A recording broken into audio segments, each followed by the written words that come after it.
잠 못 드는 밤, 쇼펜하우어가 전하는 노년의 지혜 2부. 해시태그 내려놓는 법을 배워야 할 때. 안녕하세요, 여러분. 지난 시간에 행복이 마음의 습관에서 온다는 이야기를 나눴죠?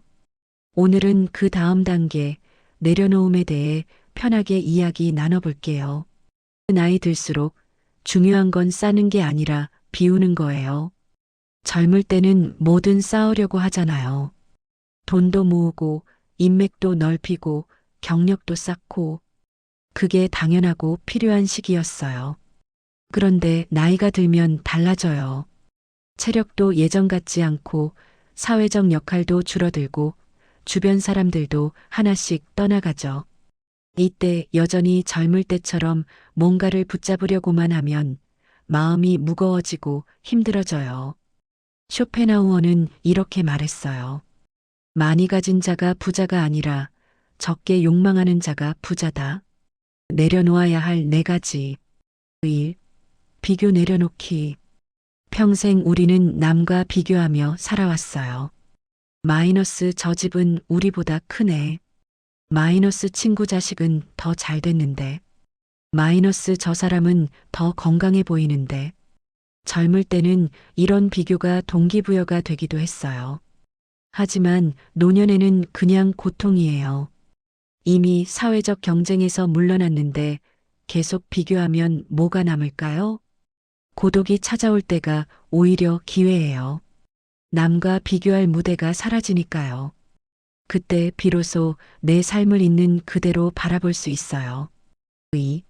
타인을 바꾸려는 집착 내려놓기. 이거 정말 많이 하시죠?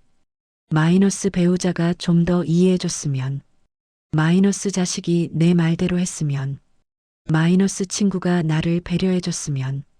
쇼펜하우어는 단호하게 말했어요. 사람은 결코 변하지 않는다. 어리석은 자는 타인을 바꾸려 하고 현명한 자는 자신을 다스린다.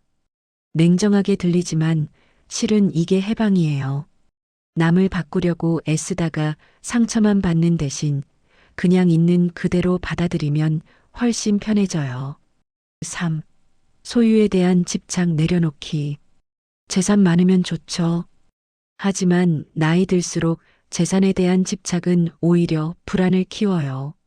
지켜야 한다는 부담. 자식들에게 어떻게 나눠줄지 고민. 결국 다 놓고 가야 한다는 불안. 내려놓는다고 가난해지는 게 아니에요. 마음이 가벼워지는 거죠.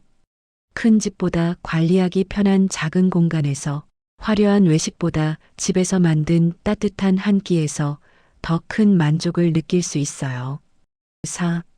과거의 상처와 후회 내려놓기. 나이 들면 자꾸 뒤돌아보게 되죠.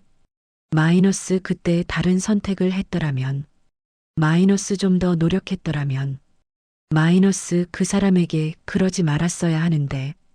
하지만 이미 지나간 일이에요. 과거를 붙잡고 있으면 현재를 망치고 남은 시간마저 어둡게 만들어요.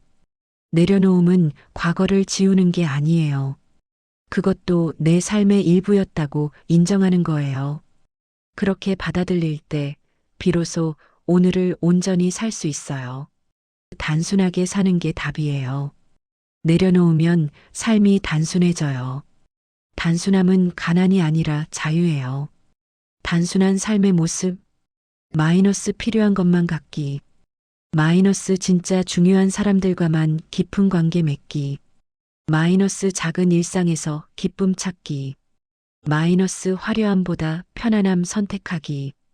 어떤 노인은 여전히 더 가지려고, 남보다 앞서려고 애쓰며 불안하게 살아요. 하지만 다른 노인은 작은 집에서 소박하게 살면서도 늘 웃어요. 차이는 뭘까요? 바로 내려놓음이에요. 오늘부터 실천해 볼 수 있는 것들. 1. 아침에 일어나면 오늘 내가 감사할 수 있는 것 3가지는. 2. 누군가 내 뜻대로 안 할 때 그 사람은 원래 그런 사람이야. 내가 바꿀 수 없어. 3. 남과 비교하고 싶을 때 내 삶은 내 기준으로 봐야지. 4.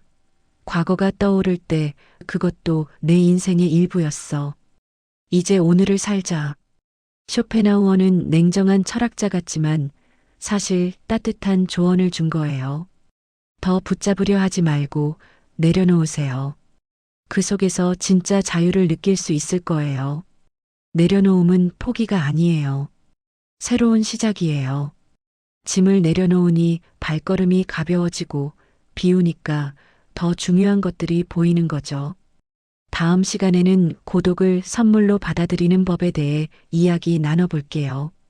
많은 분들이 두려워하시는 고독이 사실은 우리에게 주어진 특별한 선물일 수 있다는 이야기를요. 함께 해주셔서 감사합니다.